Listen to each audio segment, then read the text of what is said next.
Hello and welcome students, Gyanjyoti coaching সেন্টারের পক্ষ থেকে তোমাদের সকলকে আরও একবার স্বাগত। লাস্ট দুদিনের ক্লাসে কিন্তু আমি প্রশ্নমান একের কিছু প্রশ্ন নিয়ে তোমাদের সামনে হাজির হয়েছিলাম এবং বলেছিলাম যে নেক্সটে আরও যে ক্লাসগুলো পাবে সেখানেও কিন্তু আমি মানে প্রশ্নমান একের কিছু কোশ্চেন্স নিয়ে চলে আসব। এগুলো সবই প্রশ্নমান হচ্ছে 1 মার্কসের, ঠিক আছে? সবটাই 1 মার্কসের।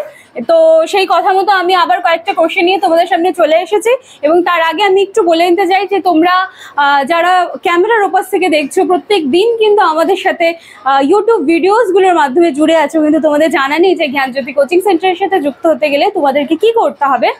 চলো তাদের জন্য একটা ছোট্ট সলিউশন বলে দিচ্ছি। কর্নারে তোমরা এখানে দুটো নাম্বার দেখতে পাচ্ছ, এই নাম্বার দুটি হলো আমাদের জ্ঞানজ্যোতি কোচিং সেন্টারের হেল্পলাইন নাম্বার 6295916282 7076398606। এই দুটি নাম্বারের মধ্যে যে কোনো একটি নাম্বারে তোমরা কল করবে। কল করে তোমাদের যা কিছু কোয়ারিজ আছে, অবশ্যই পড়াশুনো রিলেটেড যা কোর্স ফি রয়েছে সমস্ত কিছু সমাধান কিন্তু তোমরা পেয়ে যাচ্ছ এবং এর সাথে সাথে কিন্তু এই দুটো নাম্বারের মাধ্যমেই তোমরা আমাদের সাথে জুড়ে যেতে পারছো। কোর্স ডিউরেশন রয়েছে 6 মান্থসের এবং কোর্স ফি রিলেটেড সমস্ত কিছুর কোয়ারিজ কিন্তু তোমরা এই নাম্বারে কল করে তোমাদের সমাধান পেয়ে যেতে পারছো। ঠিক আছে, আর কথা না বাড়িয়ে এবার আজকের যে কয়েকটা প্রশ্ন নিয়ে আমি এসেছি সেগুলো নিয়ে আমি আলোচনাটা শুরু করছি। দেখো, সবার প্রথমে রেখেছি আমি পাঠ পরিকল্পনার দুটি নীতি।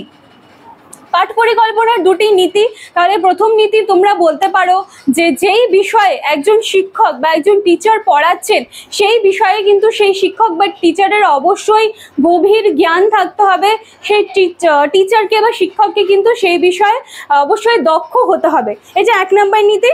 2 নম্বর নীতি তোমরা বলতে পারো যে টিচার যেই বিষয়ে পড়াচ্ছেন সেই বিষয়ে তো ওনার সুগভীর জ্ঞান থাকা প্রয়োজন, কিন্তু এর সাথে সাথে সেই টপিকটাকে রিলেট করে আরও যে টপিকগুলো আছে সেই বিষয়েও কিন্তু টিচারকে নলেজ রাখতে হবে। একজন শিক্ষকের কিন্তু সেই বিষয়ে সুগভীর জ্ঞান থাকা প্রয়োজন।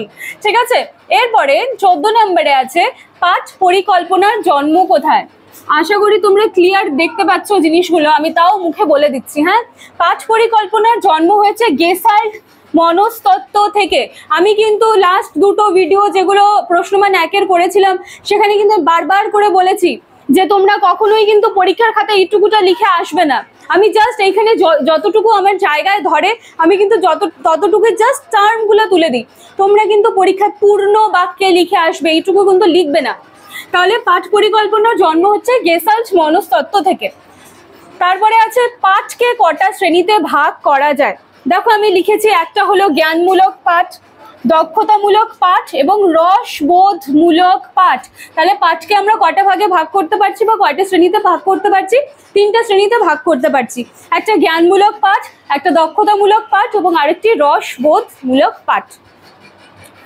এরপরে সার্থক পাঠ টিকার বৈশিষ্ট্য, এককের উপ এককে বিভাজন এবং আরেকটি হচ্ছে পূর্বার্জিত জ্ঞান। আমি কিন্তু এই যে লেসন প্ল্যান যেটা আছে সেটার উপর কিন্তু আমার বহু ক্লাস আছে, আমি একেবারে ডিটেলস ক্লাসগুলো কিন্তু দিয়েছি। যারা এখনো পৌঁছাতে পারোনি তারা কাইন্ডলি একটু পরীক্ষার আগে গিয়ে দেখে এসো, অ্যাটলিস্ট কনসেপ্টটা তো ক্লিয়ার করতে পারবে তোমরা। এরপরে চলো পাঠ পরিকল্পনার সুবিধা। পাঠ পরিকল্পনার সুবিধা ছোট দুটা মতো বলে দিতে পারবে এখানে তোমরা। পাঠ পরিকল্পনার সুবিধা একটি বলবে যে আগের থেকে যদি পাঠ পরিকল্পনা তৈরি করা থাকে তাহলে শিক্ষক বা টিচার্স যারা রয়েছেন তাদের শ্রেণীকক্ষে এসে পাঠ দান করতে সুবিধা হবে, কারণ সবকিছু পূর্ব পরিকল্পিত থাকবে। কোন বিষয় কত সময় ধরে পড়াবেন বা কত দিনের মধ্যে শেষ করবেন এই সমস্ত কিন্তু পূর্ব অর্জিত থাকছে। এবং পাঠ পরিকল্পনার আরেকটা বিষয় হচ্ছে মানে পূর্ব পরিকল্পনা যদি প্ল্যান করা থাকে যে আজকে আমি ক্লাসে এসেছি তোমাদেরকে আজকে আমি কি পড়াবো, এগুলো যদি আমার আগের থেকে নির্ধারিত থাকে তাহলে কি হচ্ছে যে ক্লাসের সময়টাও বাঁচছে, মানে যতটুকু সময় হাতে পাওয়া যায় সেটার জন্য একদম সঠিক ব্যবহার করা যাচ্ছে এবং এর ফলে শিক্ষকরা যেভাবে উপকৃত হচ্ছে এর সাথে সাথে কিন্তু শিক্ষার্থীরাও উপকৃত হচ্ছে। তাহলে এই দুটো সুবিধা হয়ে গেল। এবারে অসুবিধাও জানতে হবে। পাঠ পরিকল্পনা যদি তৈরি করা না থাকে তাহলে কিন্তু সেই ক্লাসটা দেখা যাচ্ছে যে বা সেই ক্লাসের যে পাঠটা সেটা কিন্তু উদ্দেশ্যহীন হয়ে পড়ছে। মানে আমি কি আজকে ক্লাসে এসে তোমাদের কি পড়াবো, কি বিষয় নিয়ে আলোচনা করব, কোনো কিছুই আমার ঠিক থাকছে না। কিন্তু আমি যদি মনে করি একটুখানি প্ল্যান করে এলাম, একটু লিখে নিয়ে এলাম যে আজকে আমি কি কি পড়াবো, চলো, তাহলে কি হচ্ছে, আমারও সেই বিষয়গুলো মানে আমার মানে অ্যাজ এ টিচার বা শিক্ষকদেরও সেই বিষয়টা নিয়ে আলোচনা করতেও সুবিধা হয়, ক্লাসের সময়টাও বাঁচে। কিন্তু এগুলো না করা থাকলে দেখা যাচ্ছে যে ক্লাসের সময় যেরকম অপচয় হচ্ছে, বা এটা একটা অসুবিধার মধ্যে রাখতে পারো, আরেকটা অসুবিধার মধ্যে রাখতে পারো যে শিক্ষকদেরও কিন্তু পাঠদান করতে এই ক্ষেত্রে অসুবিধা হয়। ঠিক আছে, তো এই হলো পাঠদানের পাঠ পরিকল্পনার অসুবিধা। তাহলে আজকের এই কয়েকটা কোশ্চেন নিয়ে আমি আলোচনার বিষয় রেখেছিলাম। সবটাই কিন্তু প্রশ্নমান একের। নেক্সট দিন আবার কিছু প্রশ্ন নিয়ে কিন্তু তোমাদের সামনে চলে আসবো। ততদিন তোমরা এগুলো একটু স্টাডি করতে থাকো। দেখা হচ্ছে আবার কিছু প্রশ্ন নিয়ে। Thank you.